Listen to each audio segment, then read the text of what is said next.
E aí galera, sejam bem-vindos a mais um vídeo. E no vídeo de hoje nós vamos continuar compromisso e consistência. Essa é a parte 2, vocês podem acompanhar a parte anterior aqui nos links na descrição. E essa é a playlist Armas de Influência. Então nós estamos vendo como que nós somos controlados e sem nem saber. Mesmo as pessoas que conhecem todas essas técnicas ainda caem nelas, como é descrito pelo Robert Cialdini. Inclusive a gente vai ter um exemplo aqui. Apesar de que o exemplo que ele vai dar foi antes mesmo dele começar a estudar mais sobre armas de influência, mas vamos dar continuidade. Essa série nós vamos cobrir essas seis maiores regras das armas de influência, que é reciprocidade, compromisso e consistência, prova social, gostar ou simpatia, autoridade e escassez. Então a gente já tratou de reciprocidade, estamos finalizando hoje compromisso e consistência. E esse vídeo deve ser um pouco mais rápido. Então aqui está falando, a evidência é clara e a gente pode acompanhar isso desde o mundo primitivo, que quanto mais esforço você coloca em algo, mais valor você vai dar para aquilo que você alcançou. E aqui está citando um exemplo de promoters, aqueles agentes que fazem esses eventos, né? Por exemplo, vai ter Pearl Jam tocando na sua cidade. Daí eles não colocam o valor do ingresso. Eles falam assim, ó, vai ser no dia tal, no lugar tal, e eles não colocam o valor dos ingressos. Por que eles fazem isso? Eles fazem isso principalmente para que as pessoas comecem a indagar a respeito. Então eles acabam ligando para a empresa, olha, quanto que está o ingresso, não sei o quê. E às vezes não consegue, depois vai ligar de novo. E o que isso faz? Isso faz criar uma consistência e um compromisso com aquela vontade de ir. Ou seja, ele já colocou no coração que ele quer ir. Então, se ele está ligando para querer saber e tudo mais, ele já está compromissado. E depois, quando eles simplesmente falarem qual que vai ser o valor do ingresso, não vai assustar as pessoas, independente do valor que seja. Aqui ele está citando um exemplo, né? Ele está tendo uma Reader's Report, ou seja, um leitor mandou uma mensagem comentando de um restaurante, um dono de restaurante que ele conhecia, que adotou uma regra com a sua recepcionista, que eles estavam tendo 30% de pessoas que desmarcavam em cima da hora. Então eles fazem uma marcação no restaurante e a pessoa simplesmente não aparecia. Daí o dono simplesmente adotou uma coisa muito simples. Ele chegou para a sua recepcionista e disse, olha, em vez de você falar, por favor nos avise se você não for comparecer, você vai fazer o seguinte, você vai pedir para eles e vai esperar uma resposta. Então você vai dizer, ao invés disso, se você não puder vir, se você não for comparecer, você pode nos avisar, por favor?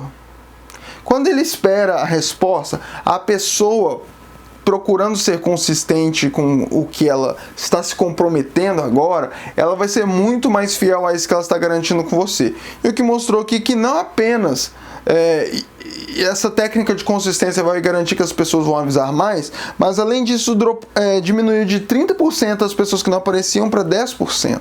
Então foi um aumento significativo. Aqui ele vai citar algumas tribos que jovens de 10 a 16 anos têm que passar por iniciações. Então, a gente tem até tribos aqui no Brasil que tem esses mesmos processos, onde jovens têm que colocar a mão. Eu estava vendo até, eu esqueci o nome do cara, Richard não sei o que. Mas ele faz esse monte de vídeos sobre animais e tudo mais, e ele comentando que ele colocou a mão num dos rituais de iniciação que os meninos têm que colocar, acho que 3 vezes, que é uma mão dentro de uma folha cheia de formigas, e elas vão ficar picando ele todo. Isso é um dos rituais de iniciação de algumas tribos, e tem outros muito piores. Aqui ele descreve, eu não vou entrar muito em detalhes, porque eu teria que ler, eu não lembro exatamente da história, mas são iniciações que levam a fazer a pessoa sentir dor, sentir vergonha, apanhamento, sede, fome e tipo, realmente provar a pessoa. É uma prova.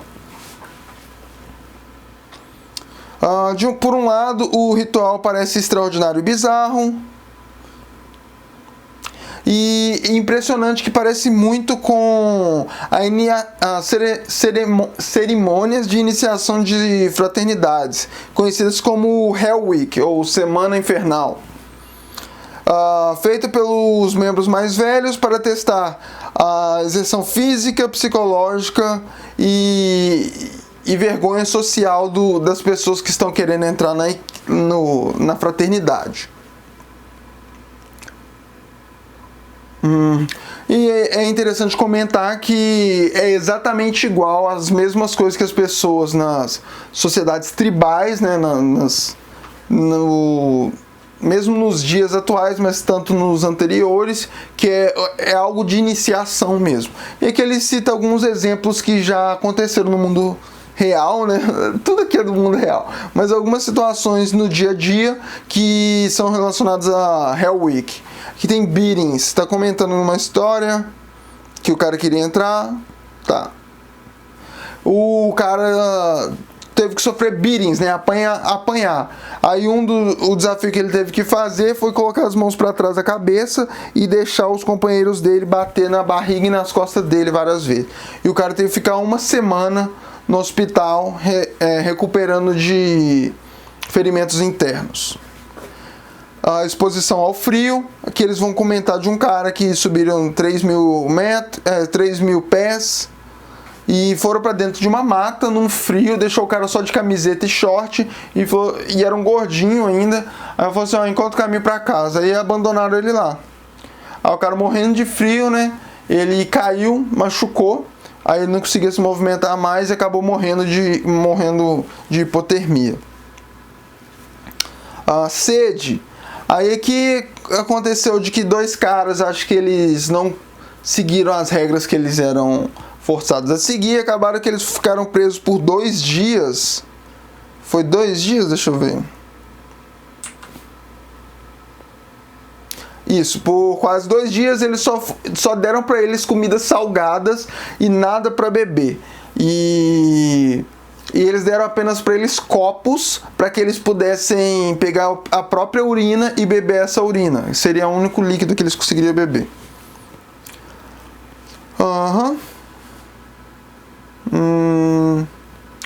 Tá. Aqui teve um negócio que o cara teve que comer. Eu não sei o que é unsavory foods.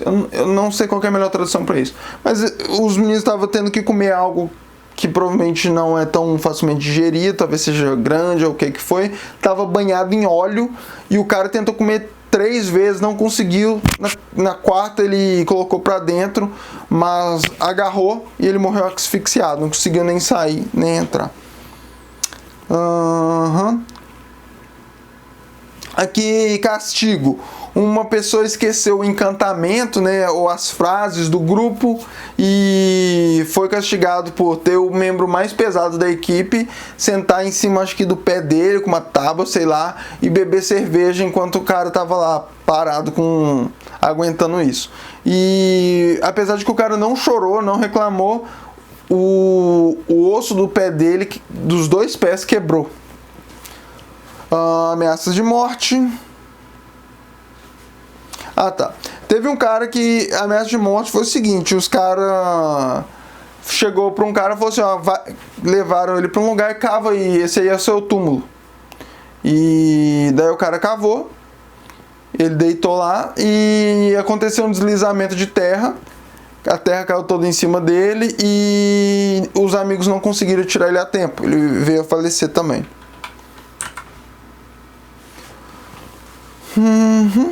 Tem mais uma coisa similar entre os rituais de iniciação tribal, de tribos, né, e fraternidades, que é que eles simplesmente não vão morrer. Já foram tentadas ameaças, pressão social, ações legais, banimentos, bribes. O que é bribes mesmo? Tipo, eu te dou dinheiro para você fazer alguma coisa. Esqueci o nome disso em português. Banir, persuadir os grupos para remover os perigos e as humilhações das cerimônias de iniciação. Nada disso foi bem sucedido, porque os desafios mais pesados, né, mais duros, ocorrem em circunstâncias secretas. Eles tentaram fazer inclusive uma substituição dessa Hell Week, que seria a Semana Infernal, para Help Week, ou Semana de Ajuda. Tá? E daí eles tentaram forçar isso a uma universidade que foi a Universidade USC, não sei qual que é essa, St. Barbara SB, eu não sei qual que é essa, mas eles tentaram impor essa nova regra e, de acordo com uma revista nacional, o novo código gerou um protesto tão grande que a polícia e os bombeiros ficaram com medo de entrar no campus. Pra você ter ideia do que aconteceu. Se o trote é uma atividade universal humana e tudo nos leva à conclusão de que você não vai conseguir banir, se você impedir que seja feito em aberto, vai ser feito underground, vai tipo subsolo, né, escondido. Você não pode banir sexo, você não pode proibir álcool e você provavelmente não pode eliminar trotes. E por que o trote é tão importante para essas sociedades? Alguns têm dito que quem pratica isso são pessoas com problemas psicológicos, mas o que a evidência mostra, na verdade, é o contrário. Os estudantes que fazem isso, na verdade, normalmente são um pouco mais saudáveis do que os outros estudantes na questão psicológica. Inclusive, essas fraternidades são conhecidas pelo seu trabalho beneficente. O que eles não estão dispostos é substituir essas táticas de iniciação por táticas tipo, essa da Help Week. Mas a gente vai ver por quê. Aqui está falando que as pessoas que fazem isso, né, os membros mais velhos, são indivíduos normais, estáveis e socialmente preocupados, se tornando aberrantemente duros como um grupo apenas uma vez, né, apenas nesse período de iniciação. Meu próprio ponto de vista é que a resposta apareceu em 1959 com um estudo pouco conhecido fora do meio de psicologia social. Aí está comentando, uma pessoa que passa por um grande problema ou dor para conseguir algo tende a valorizar muito mais do que uma pessoa que conseguiu a mesma coisa com esforço mínimo. Daí aqui está comentando que algumas mulheres que tiveram que passar por um grande embaraço, né, passar por algo muito vergonhoso, eles dão muito mais valores para acessar um grupo de discussão sexual, dão muito mais valor do que outras pessoas que consideram o grupo não interessante e totalmente sem valor. Aí está citando outro exemplo. Quanto mais choque uma mulher recebe em parte de uma cerimônia de iniciação, mais ela é persuadida que as atividades do seu novo grupo são interessantes, inteligentes e desejáveis. Ou seja, quanto mais você sofre para conseguir algo, mais você dá valor para aquilo, ainda que seja algo sem valor algum, como mencionado por certas mulheres que não tiveram que passar ter o mesmo esforço que outras pessoas.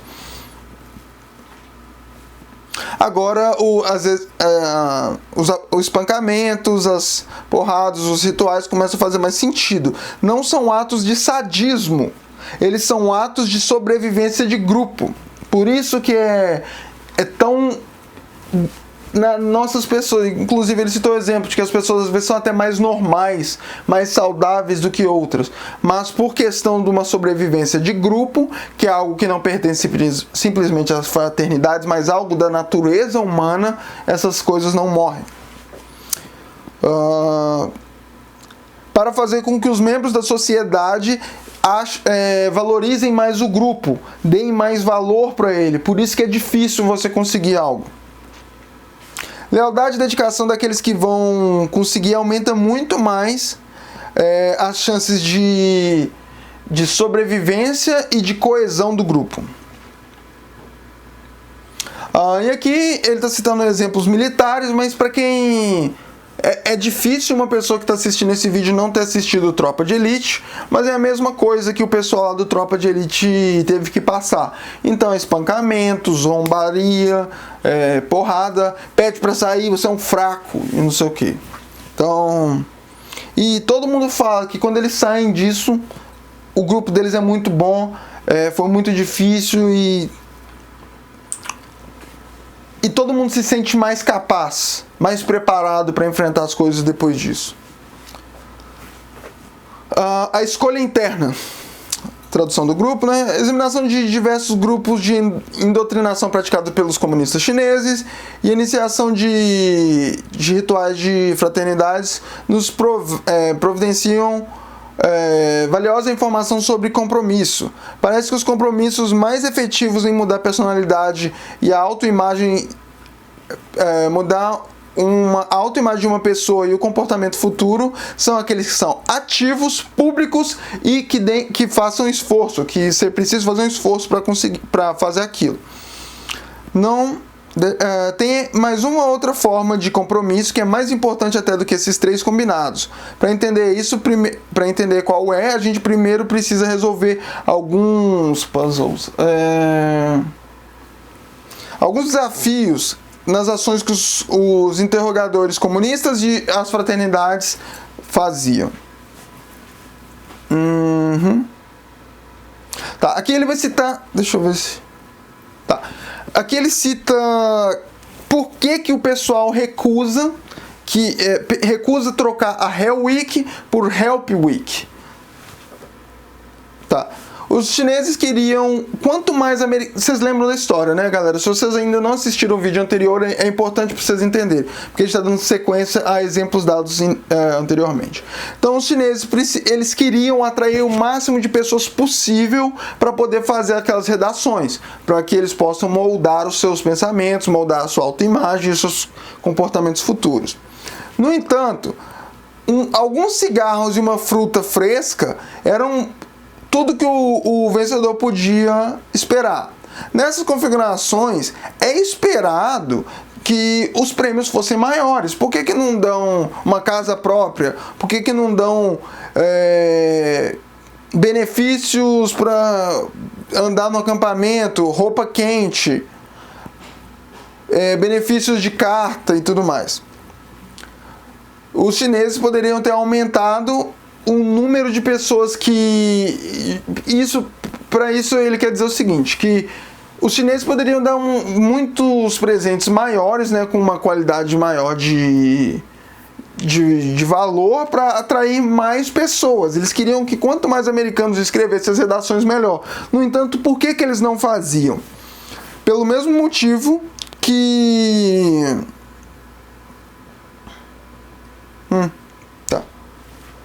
Tá, eles colocaram aqui, parece que ele já explicou, eu tô dando uma lida ali, mas eu vou simplesmente terminar de explicar. Mas pelo mesmo motivo que os irmãos na fraternidade também não queriam trocar a Hell Week por Help Week, porque eles... Se você está fazendo, por exemplo, vamos supor Help Week, tem muita coisa desagradável que uma pessoa às vezes tem que ir lá num asilo e fazer, e é desagradável, ou seja, a pessoa vai ter que ralar para fazer e realmente de repente vai merecer o lugar. Por que eles não substituem o que eles fazem por essas Help Week ou ajudar outras pessoas? Porque eles querem que a pessoa mereça aquilo que ela está lutando. Tem que ser difícil, porque se fosse ajudar as outras pessoas, você poderia falar para si mesmo assim, eu estou fazendo isso, mas é porque meu espírito de ajudar as pessoas é esse, eu gosto de ajudar. Então, tanto faz. Então, aqui é a mesma coisa. Os chineses não queriam que o cara entrasse por um grande prêmio. Então, por exemplo, se dá um prêmio assim, você vai ser livre, a melhor redação você vai ser liberto. Todo mundo ia entrar. Por que você está escrevendo uma redação pró-comunista? O meu motivo é esse. Então, o que eles não querem é dar um motivo forte o suficiente para que eles não consigam moldar o caráter da pessoa. Ou seja, não pode ser tão forte quanto... Deixa eu simplesmente dar a palavra dele. Tipo, não há desculpas permitidas. Eles queriam que os participantes possuíssem aquilo que eles estão escrevendo. Se cada um poderia usar desculpa, eu sou muito legal, eu fiz isso por causa disso. Mas quando é uma coisa tão michuruca quanto os cigarros e fruta fresca, faz com que ele tenha que ter tomado aquela decisão. foi partida dele. Por isso que a gente falou inicialmente, ativa, pública e que dê trabalho. Não pode ser uma big reward. Beleza. Os cientistas sociais determinaram que nós aceitamos responsabilidade interna do comportamento quando a gente acha que a gente escolheu tomar aquela decisão sem forte pressão de fora. Uma grande recompensa é uma pressão de fora. E pode nos fazer com que a gente faça certas ações que a gente não aceitaria a responsabilidade interna pelos nossos atos. Ou seja, eu só escrevi por causa disso, eu só fiz isso por causa daquilo. Consequentemente, nós não nos sentiríamos tão compromissados com aquelas decisões. O mesmo é verdade para uma forte ameaça. Pode motivar imediatamente, mas não vai conseguir produzir um compromisso de longo termo. De fato, prêmios materiais grandes podem, na verdade, diminuir ou até prejudicar a nossa responsabilidade interior por um ato, fazendo com que quando não houver essa mesma presença de uma recompensa grande, a gente não queira fazer aquele mesmo ato. Eu posso citar um exemplo pessoal. Quando eu fazia sorteios, quando eu fazia transmissões ao vivo, eu procurava fazer sorteio com as melhores coisas que eu tinha para dar. Então era sempre algo muito valioso. E eu via às vezes pessoas fazendo sorteios com algo às vezes michuruco, mas conseguiam fazer diversos sorteios repetidos e você vê que realmente a pessoa estava lá por participar. Não era pelo prêmio ser alto, era algo realmente que levava consistência. E quando eu fazia algo com um sorteio com um prêmio alto, depois eu fazia com um sorteio não tão grande assim, eu via que havia uma queda de interessados. Então é muito interessante isso, porque eu consigo ver na minha própria vida. Aqui ele vai citar um exemplo muito legal sobre um estudo, deixa eu ver se fala quem que fez. By Jonathan Friedman. O que esse cara fez? Ele estava testando, o objetivo dele era ver como que as crianças, se ele conseguia fazer crianças não brincar com um brinquedo super divertido, simplesmente porque ele falou que é errado. Então, ele fez 2 testes. O primeiro teste sendo que ele ia ameaçar os garotos para obedecer. Tipo assim, ele sabe que seria fácil conseguir que o garoto obedecesse de maneira temporária. Ou seja, ele chegou lá e falou o seguinte: olha, tem 5 brinquedos aqui, mas vocês não podem brincar com o robô. Se vocês brincarem com o robô, eu vou ter que fazer algo que eu não quero fazer.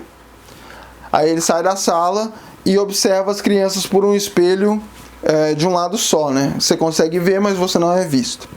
Dos 22 garotos, 21 deles nunca tocaram o robô, ou seja, apenas um desobedeceu. Ou seja, a ameaça foi suficiente para garantir que a maioria, praticamente 100%, não iria brincar com o robô. E depois, qual que foi o teste? 6 meses depois, eles pegaram os mesmos garotos e colocaram ele na mesma sala.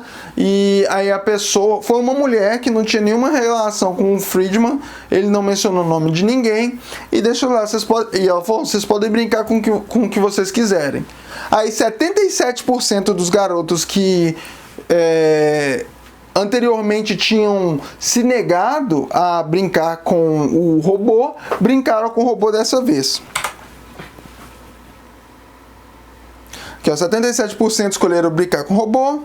Daí, na segunda vez, o segundo grupo, ele falou, não brinquem com o robô, porque é errado brincar com ele. It's wrong to play with the robot. Da mesma forma, quando ele saiu da sala, apenas um dos garotos tocou o robô, dos 22, ou seja, teve a mesma proporção da ameaça. Mas 6 meses depois a mulher chegou e levou eles para a sala e falou: ó, vocês têm liberdade para poder brincar com o brinquedo que vocês quiserem. Daí ele queria ver como que tipo, você consegue ensinar crianças, né? Se elas vão responder melhor por ameaça ou por simplesmente uma chamada de atenção. Olha, não brinquem com o robô porque é errado brincar com o robô. Daí o que foi descoberto é que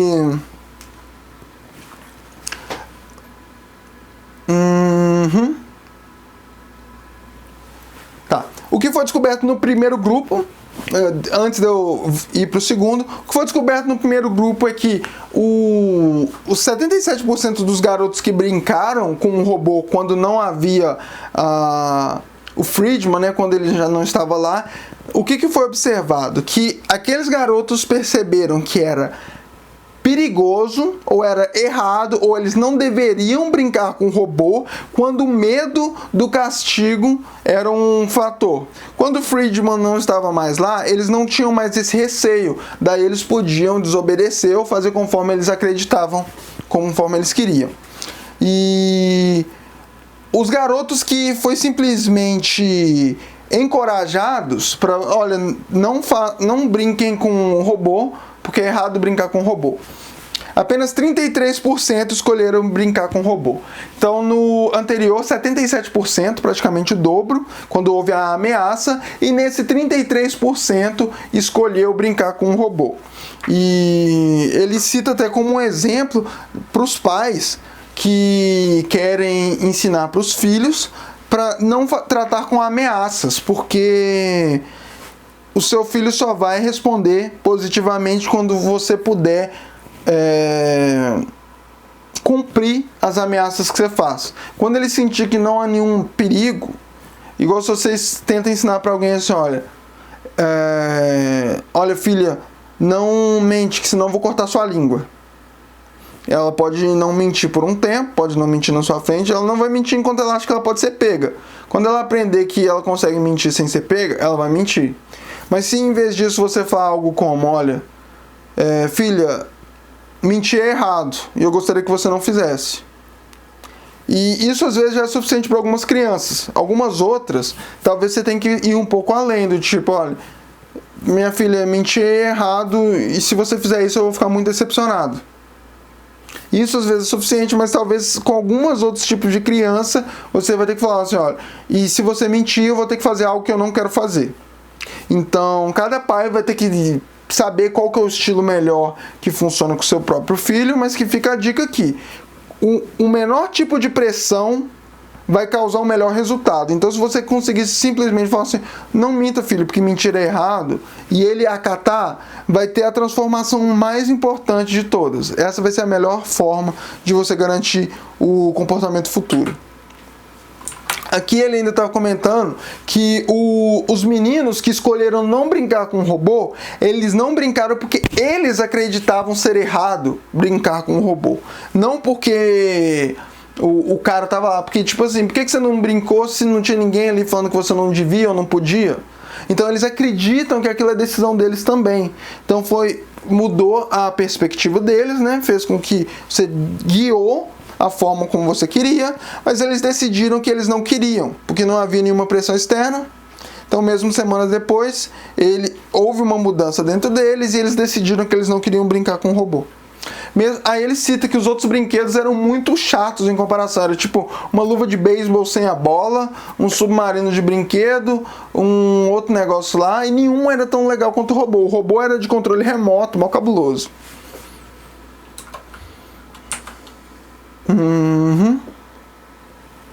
Como Samuel Butler escreveu mais de 300 anos atrás: aquele que concorda contra a sua vontade tem a mesma opinião. Ou seja, eu vou fazer isso aqui que você está falando, apesar de que eu não concordo. Ele continuou com a mesma opinião. Então, justamente aquele que concorda contra a sua vontade, ele tem a mesma opinião anterior. Então você não mudou a vontade dele. Compliance. Tá. Aqui está falando sobre como que essas técnicas de compromisso e consistência crescem as suas próprias pernas para poder ficar. Growing legs to stand on. Bom, galera, cortou o vídeo aqui, eu não sei desde quando, então eu vou começar a partir daqui de novo. Vocês não vão nem perceber porque eu vou cortar. Mas crescer nas próprias pernas para se manter. E os profissionais de consistências adoram compromissos que causam mudança interior. Esse tipo de mudança não é específico na situação que ela ocorre. Ela é também para um grande alcance de outras variáveis também, de outras situações relacionadas. Em segundo lugar, os efeitos dessa mudança são duradouros. Então, as pessoas que foram induzidas a tomarem atitudes que mudam a sua imagem própria, vamos dizer, por exemplo, cidadãos conscientizados, né, aqueles que acham que tem que salvar o mundo, eles são mais... Tipo assim, o fato dele simplesmente assinar uma petição de salvar a Amazônia, ele começa a ter uma visão própria de que ele tem que salvar o mundo inteiro. Então, isso é um exemplo aqui. E eu gosto de citar bastante o canal Ciência de Verdade do Afonso. E um exemplo, uma tecla que ele está tendo que discutir bastante, então eu acredito até que ele possa gostar dessa... Foi até um dos motivos que eu quis falar sobre isso, porque eu vejo ele às vezes batendo muito numa tecla onde ele ainda não abordou o tema de maneira tão profunda quanto eu estou fazendo aqui, e que é, se você tomar um exemplo, por exemplo, da Terra plana, ou por exemplo esse negócio da NASA, se realmente o homem foi à Lua ou não, se a Terra é redonda ou não, e o que acontece? Aqui está falando o seguinte, se a pessoa tomar uma decisãozinha para uma dessas coisas, já cria um grande nível de aceitação para qualquer outra coisa. É igual, por exemplo, falar assim, por que isso acontece? É porque a Terra é redonda. Por que isso não sei o quê? Porque a Terra está rodando. Então você já tem explicação para um monte de coisa simplesmente porque o primeiro gatilho de consistência foi ativado em tantas outras coisas. E, obviamente, o mundo é muito difícil, é muito rápido e tem tantas coisas pra gente se preocupar. Eu sei que muita gente não se interessa em... E eu vejo muitos discursos do tipo, que me importa o formato da Terra? Vamos supor que a Terra seja plana. Que diferença faz pra mim? Eu já escutei isso e tipo assim, a diferença, na minha opinião, é o seguinte. Imagina você tá num relacionamento que a pessoa mente diariamente pra você. Você não sabe, então não te machuca. Mas e se você descobrisse que ela está mentindo para você? Está te traindo, por exemplo. É uma coisa que, na minha opinião, é algo que a gente devia saber. E se isso está acontecendo, eu quero saber por quê. Do tipo assim, vamos supor que a Terra seja plana. Não vou nem entrar em argumentos se é ou não. Mas vamos supor que seja. Daí você começa a pensar, poxa, por que esse pessoal mentiu para mim esse tempo todo? Você começa a tentar indagar por quê. Se isso realmente pode ser verdade, qual o objetivo que tem para esse pessoal me mentir? Será que eles simplesmente sentem prazer em manter as pessoas na ignorância? Então, por isso que eu acho que vale a pena vocês correrem atrás dessas coisas. Eu não acho que as pessoas mentem à toa. Sei que algumas pessoas têm prazer nisso, né? Psicopatas têm prazer em simplesmente manipular as pessoas. Não acredito que uma organização tão grande quanto, vamos supor, a NASA, ou tantos organismos mundiais, né? Órgãos mundiais, tentam emplacar mentiras por nada. Então, eu acho que eles têm um plano e é um dos motivos que eu estou fazendo essa série. Eu quero abrir os olhos das pessoas. E, mais uma vez, observem os argumentos. Isso aqui não é minha opinião. Tudo que vocês estão vendo, isso aqui é só cotação. Isso aqui é o livro próprio que vocês têm acesso, está aí nos comentários. E ele só sugere. Pense.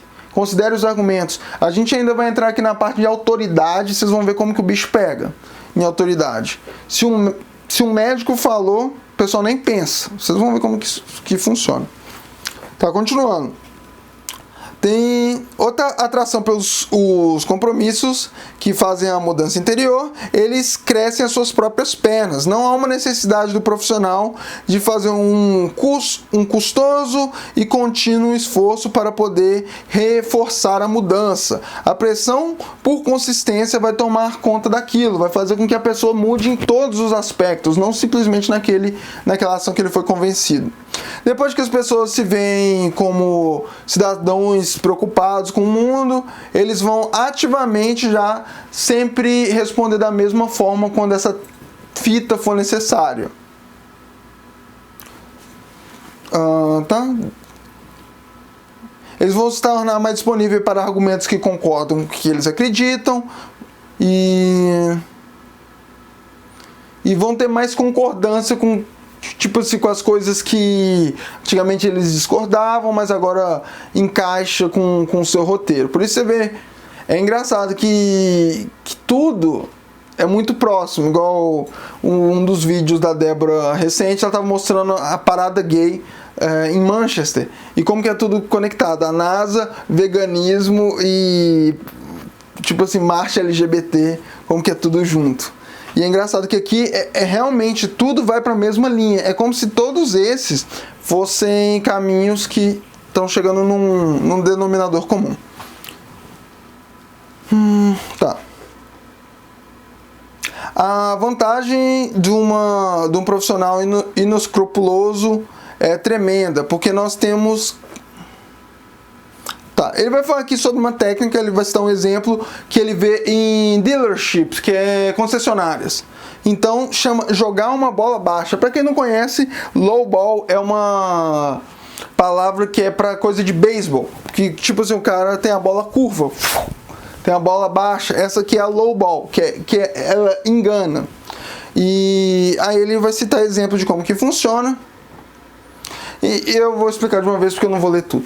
E como que funciona essa técnica do low ball?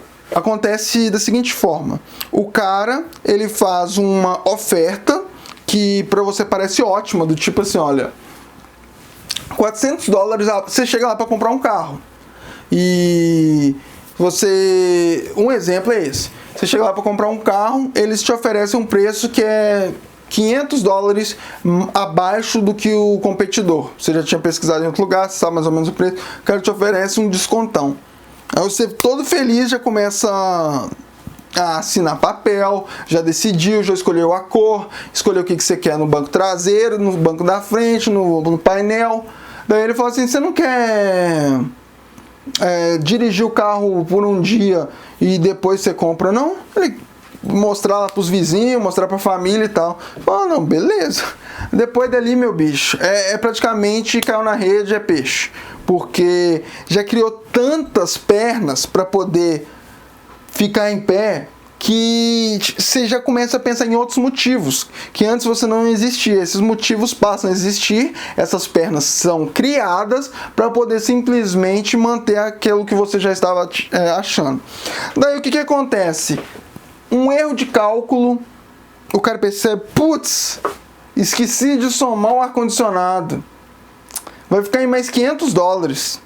Aquele desconto que você tinha visto inicialmente, que fez com que você tomasse todas aquelas decisões de testar o carro, de comprar naquele lugar, de escolher todos os outros negócios que você escolheu, acaba de ser desmanchado na sua frente. É simplesmente, olha, se você precisar de um ar-condicionado, vai ter que colocar esses $500 a mais. Ou o preço do ar-condicionado, que seja. Vocês esquecemos de somar isso. Então, no fim das contas, vai ser o mesmo preço que ele conseguiria em outro lugar. Só que já criou tantas pernas para suportar aquela compra que as pessoas simplesmente compram. E, obviamente, tem pessoas que recusam, eles recuam desse negócio por perceber a maracutaia, mas tem uma resposta tão positiva que ainda assim é uma tática usada nessas concessionárias.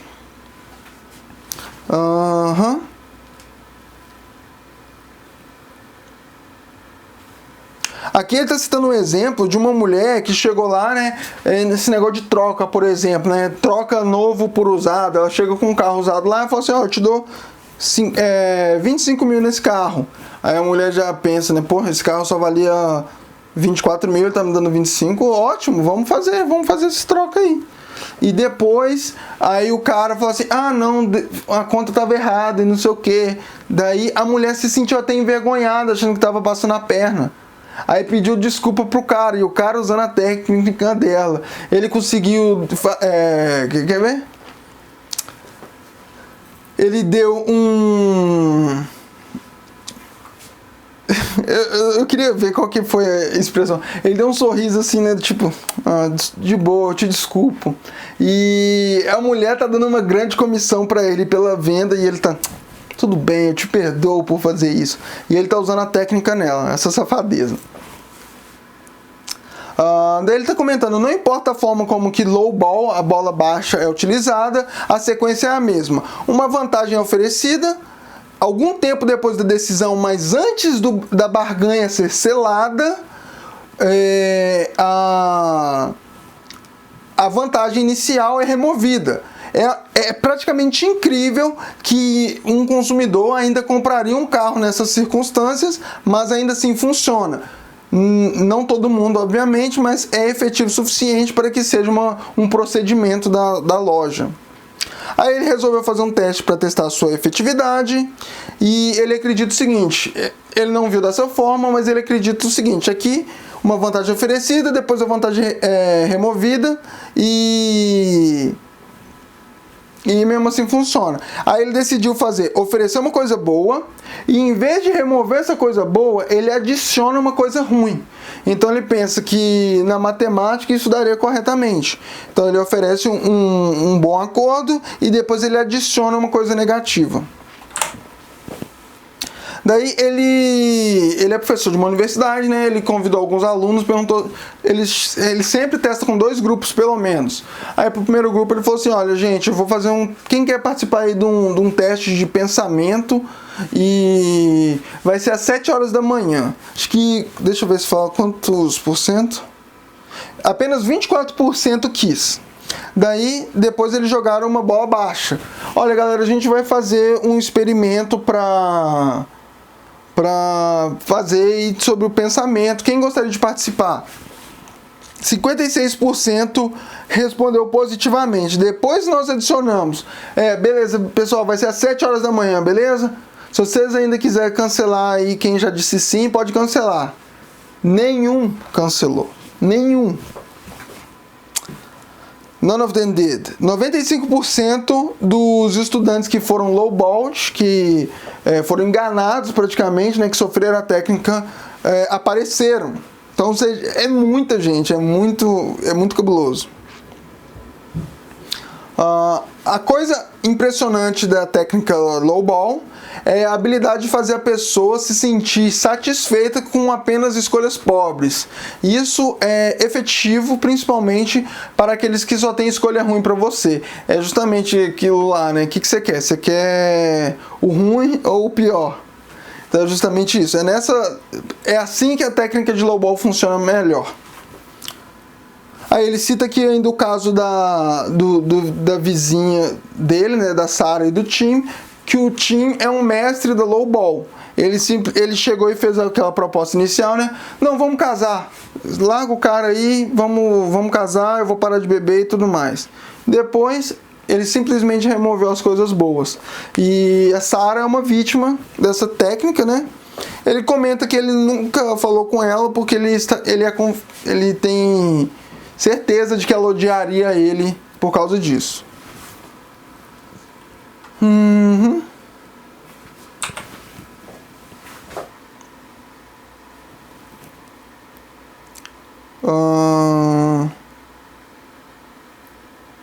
Tá. Aqui ele vai citar um exemplo de conservação, né? O título aqui, inclusive, é Standing Up for the Public Good. Ou seja, se levantando pelo bem público. Aí aqui está fazendo um estudo de pesquisadores, eles querem testar essa técnica para poder fazer com que as pessoas gastem menos gás. Gás é utilizado no aquecimento, principalmente das casas nos países nórdicos, vamos colocar assim. E esse daqui, no caso, acho que é nos Estados Unidos que ele está fazendo esse teste. Daí eles primeiros entraram em contato com as famílias e deram dicas de como reduzir o seu consumo, né, para se tornar um cidadão mais consciente e tudo mais. E depois eles testaram alguns meses depois e nada mudou. Essas dicas não serviram de nada.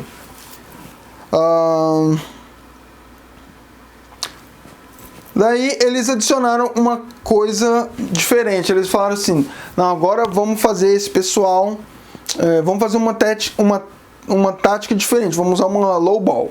Então eles chegam para a pessoa e falam assim: olha, você gostaria de participar disso? Olha, aqueles que escolherem participar dessa redução aí de consumo de gás, que vai ajudar o meio ambiente, tudo, vai ser muito bom para o país, que a gente vai ser menos dependente de gás e tudo, vai poder ter o seu nome publicado no jornal como um cidadão fazendo bem pela nação e não sei o que. Aí todos eles entraram nessa. E um mês depois que eles já estavam esperando que o nome dele fosse publicado, né, que eles começaram a fazer esses cortes, eles já tinham abaixado bastante o consumo deles, então começou a funcionar, né, quando eles viram que havia essa possibilidade de ganho. E depois eles ligaram para os caras e falaram assim: olha, não mais a gente vai poder publicar seu nome, infelizmente. Aí eles queriam testar para ver se as pessoas iriam voltar para o consumo natural ou se elas iam manter. E o que foi observado é que na verdade eles aumentaram. Daí eles começaram a ser pessoas, normalmente pessoas que são contra essa dependência de gás. Eles começam a pregar que tem que economizar mais e tudo. Então você vê que é uma forma de manipular a população com essas certas coisas. Tipo, eu não tô nem falando que é ruim, né? De repente economizar é melhor, vai ser melhor para o meio ambiente, não sei o quê. Só que isso há um poder de controle da população, um controle de massa, que é justamente uma das perguntas que vocês têm que pensar bastante nesse vídeo é o seguinte: sabendo que eu sei agora, será que eu faria a mesma coisa? Eu tomaria a mesma decisão? Ou seja, sabendo que eles estão usando táticas de controle em mim, será que eu ia escolher mais uma vez participar? E é aquilo que eu falei no vídeo anterior. Nem o Robert Cialdini, que é o autor desse livro, assina petições com medo de como que aquilo vai mudar a sua própria autoimagem. É um perigo isso.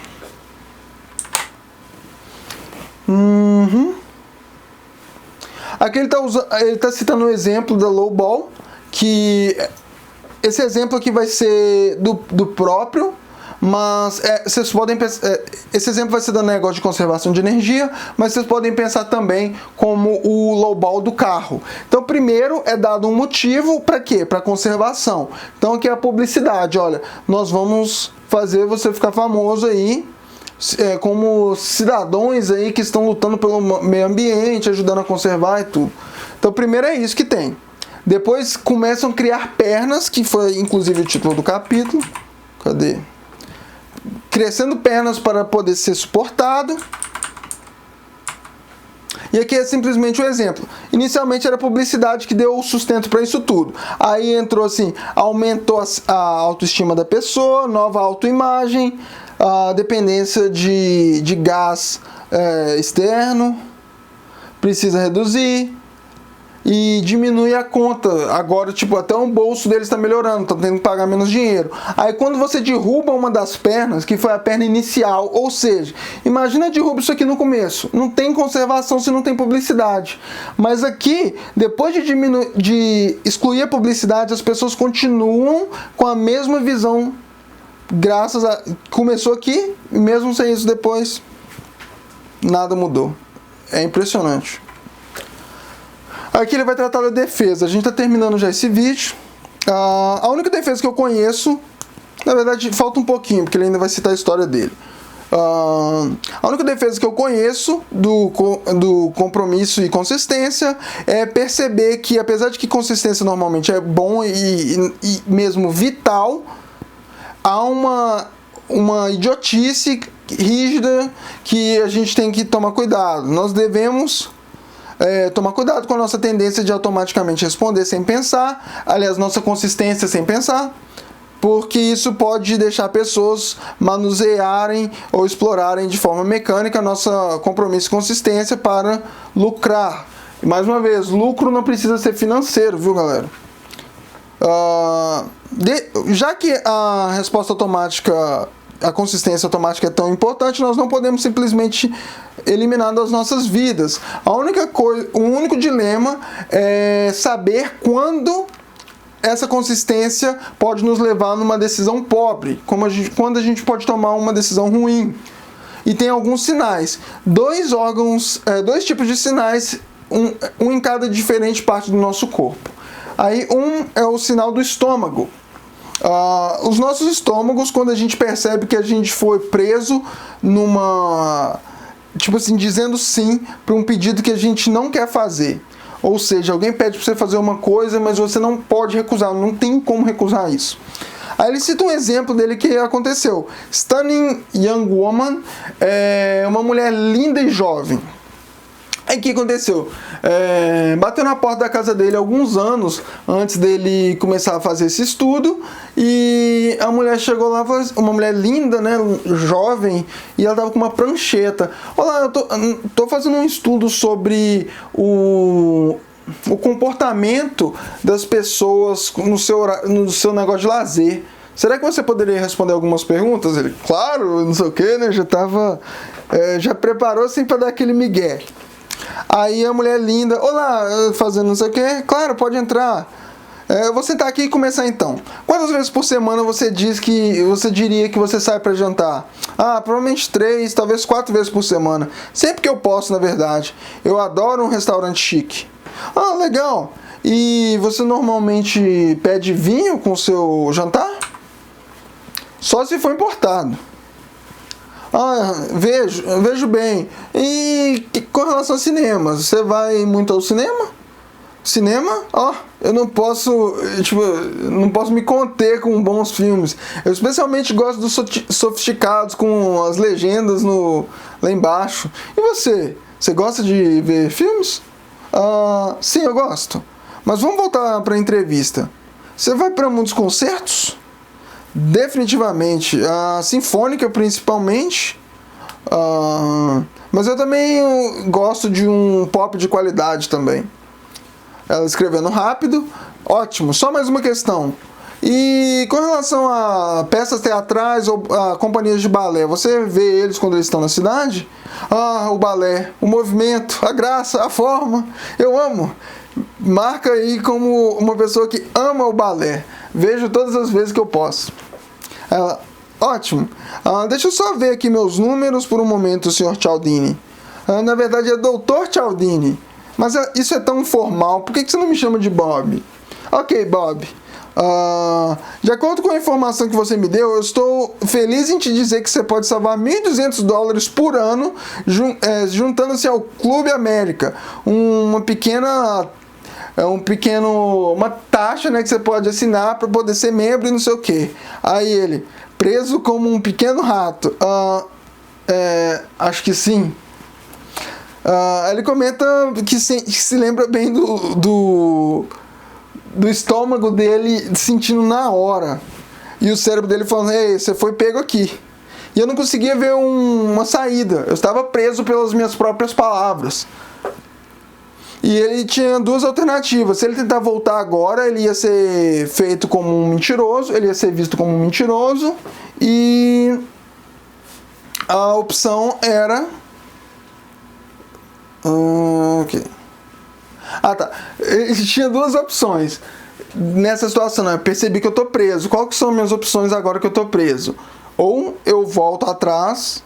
que eu vou ser visto como um mentiroso, volto atrás nas minhas palavras, vou ser visto como um mentiroso, ou eu vou ser um idiota, realmente, né? De acordo com tudo que eu falei, eu preciso fazer essa assinatura. Daí, ele comprou $1.200, né?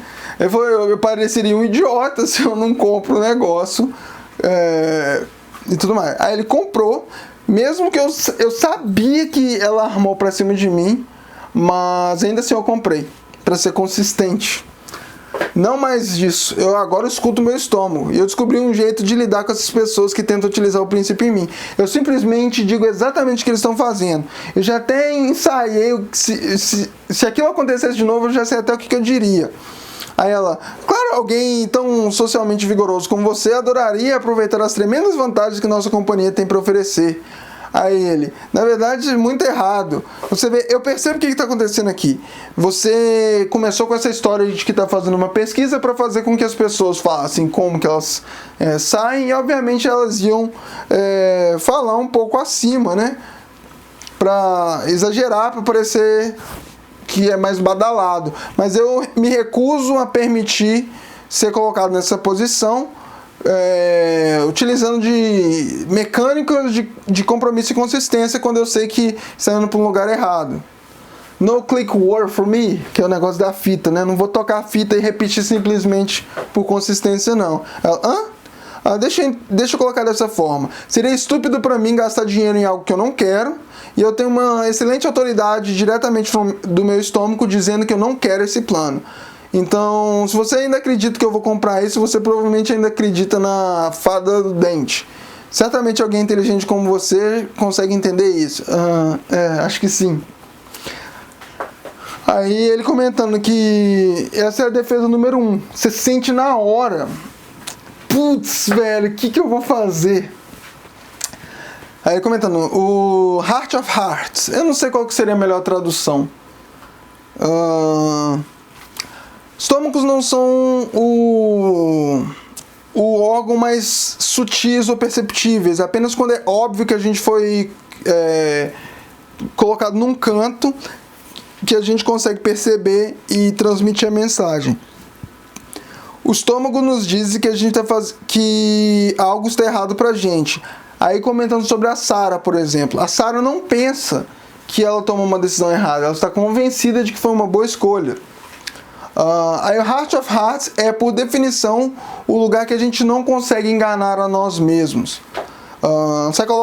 Evidência psicológica indica que a primeira experiência que a gente sente com relação a um assunto, antes que a gente comece a intelectualizá-la, é a mais sincera. Ou seja, se alguém fala assim, olha, vamos sair na sexta. Daí o primeiro sentimento que você sente, antes de você começar a raciocinar sobre aquilo, é o sentimento mais honesto de como você se sente com relação àquilo. Do tipo, se você quer ou não quer fazer algo. Ele comenta que acredito que é sentimento puro. Eu comecei a usar essa própria técnica quando eu suspeito que alguém está tentando, quando eu tô caindo em uma consistência idiota. Tá. Aí aqui ele tá comentando de um caso que aconteceu com ele. Ele tava precisando de gasolina, ele viu um posto com um valor um pouco abaixo dos concorrentes e resolveu entrar. Aí ele já tava com a bomba de gasolina na mão, aí ele viu uma discrepância do preço que estava anunciado e o preço na bomba. Daí ele... Quer ver? Tá. Aí ele perguntou pra...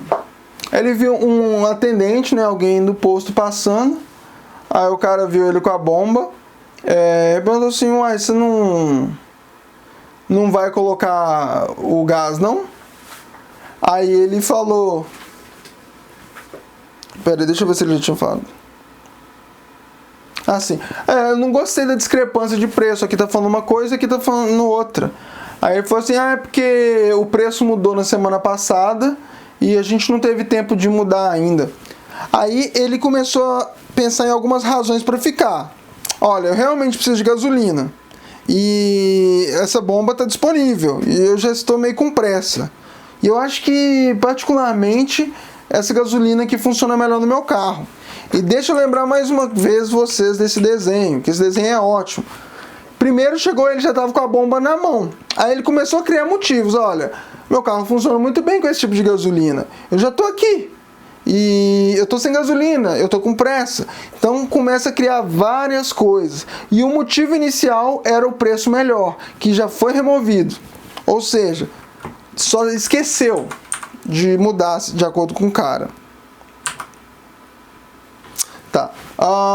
Aí ele usa uma técnica, sabendo que eu sei agora sobre o real preço da gasolina, se eu pudesse voltar no tempo, eu teria feito a mesma escolha? Eu teria parado aqui? Eu vou assim, eu não teria nem diminuído a velocidade. Eu ia ter passado direto. Eu sabia que sem a vantagem de preço, essas razões não teriam me trazido aqui. E eles não teriam criado a decisão e a decisão que criou eles. Ou seja, a decisão de parar ali criou aquelas outras decisões de, olha, eu preciso de gasolina, meu carro funciona bem com essa gasolina, eu já tô com a bomba na mão, etc. Daí o cara perguntou, o atendente lá do posto perguntou assim, por que você não tá colocando nenhum gás? Eu falei assim, eu não tô satisfeito com a discrepância do preço. Eu não sei onde parou, mas eu vou voltar até aqui. Aí ele encontrou o dono do posto de gasolina e o dono do posto falou assim, por que você não está colocando nenhum gás? Falei, não estou feliz com a discrepância do preço. Amigo, se você não está satisfeito, se você acha que eu estou passando a perna em você, solta a bomba aí e vai embora. Vai embora o mais rápido possível da minha propriedade, amigo. Aí o Robert Cialdini soltou a mangueira na hora e passou por cima com o carro quando ele estava indo embora. Aí aqui está falando sobre vulnerabilidades especiais. Quem são as pessoas que mais sofrem com um tipo de consistência e compromisso que tem que tomar cuidado, né? Existe um tipo de pessoa? Existe. Aí ele está citando um exemplo de um cara, uma lenda do golfe. Aqui não fala a idade dele. Tá? O neto dele, de 17 meses, morreu afogado numa incidente de banheira. Aí ele comenta sobre as atividades com relação ao golfe nos dias futuros. Ele comenta, eu acho que o que aconteceu com a nossa família, eu vou gastar meu tempo de maneiras muito diferentes. Eu tenho absolutamente zero planos quando se trata do jogo de golfe. Aí depois ele foi contra a palavra dele porque ele deu um discurso sobre golfe e jogou num campeonato de convite de um adversário rival dele no mesmo dia. Aí o cara, quando foi questionado, você não falou tudo aquilo? Ele falou assim, quando você faz compromissos, você tem que cumpri-los. E aí ele comenta que ele tinha 65 anos de idade e ele era um americano. Então esses eram dois motivos pelos quais ele tinha que tomar mais cuidado. E o que é observado é que pessoas mais velhas, indivíduos que têm preferência em ser alvos de consistência, são especialmente mais fáceis de dizer sim quando a pessoa usa a técnica pé na porta ou a low ball, aquela que a gente falou hoje, quando a pessoa tem mais de 50 anos de idade, porque ela tem mais inclinação a ser consistente. E ele fala também sobre ser americano, porque na verdade americano ele quer dizer com sociedades mais egoístas, vamos colocar assim. O individualismo. O individualismo decide aquilo que eles devem fazer na situação baseado no seu próprio histórico, opiniões e escolhas, e não dos seus familiares, amigos, etc. Isso deve fazer com que eles sejam mais vulneráveis a táticas de influência para ser utilizado como vantagem sobre uma pessoa, sobre o que você tenha dito ou feito anteriormente. Engraçado que o próprio Afonso o Afonso do canal Ciência de Verdade, ele fez um vídeo falando sobre o patriarcado. E o patriarca era justamente o líder da família que tomava as decisões. E engraçado que esse negócio de individualismo aqui, quando a pessoa toma as decisões por conta própria e tudo, é justamente a falta de um patriarca, não simplesmente sociedades menos individualistas, mas sociedades que tenham uma pessoa mais velha, uma pessoa mais experiente, uma pessoa muito inteligente, que ajuda nas decisões da família. Então, é muito interessante isso.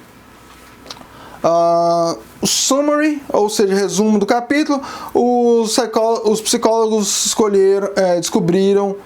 reconheceram, né, um desejo das pessoas de permanecer consistente com suas atitudes, crenças e tudo mais.